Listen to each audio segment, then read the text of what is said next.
Peggy 3.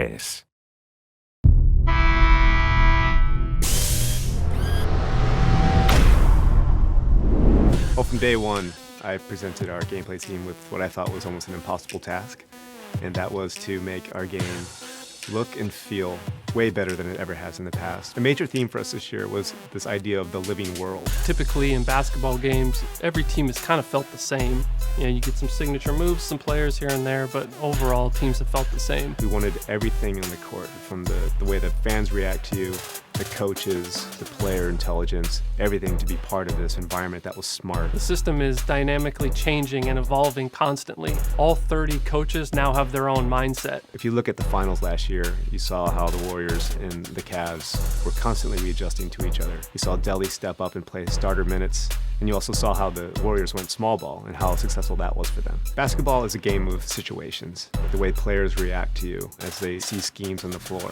The way the coaches can see the patterns that you're trying to do and recognize it and adapt to it. In the regular season, Greg Popovich may give you just his base general pick and roll defense. But say you have success in game 1 of the playoffs versus them, game 2 is going to be entirely different. All these things make you have to step up to the challenge and come up with ways to solve these problems. Fundamentally, every single game relies on a good motion system, and basketball is no different. Situational movement gives the players the ability to detect when and how to move around the floor. It allows our players to detect opportunities.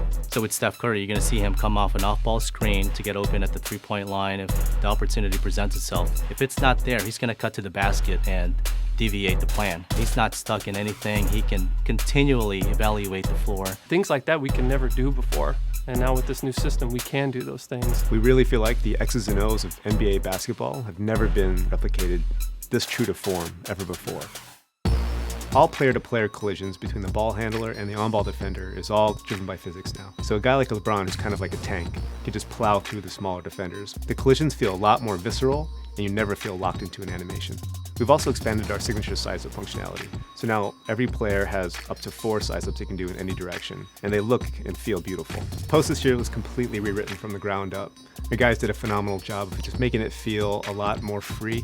You feel like you have complete control over your player at all times. For NBA 2K16, we implemented a foot planning technology that detects exactly when your toe touches the floor and when it leaves the ground. What this does is actually it adds visual authenticity to player movement, and you can actually feel the physics, change in direction, cutting, overall player velocity. In the end, it gives us this visual authenticity in the game. And on the sticks, now we have 3 dedicated pass buttons that give you instant access to any pass type you'd want to throw. So bounce passes, flashy passes, lobs, alley-oops. This is easily the best looking, the best feeling, and the most realistic 2K basketball we've ever made.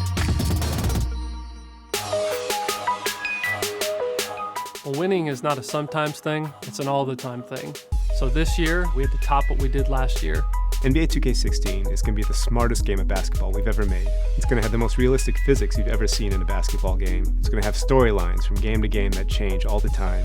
I can't speak highly enough of our gameplay team and what our engineers pulled off this year. They really pulled off the impossible. NBA 2K16 is going to be the most authentic sports gaming experience that you've ever played.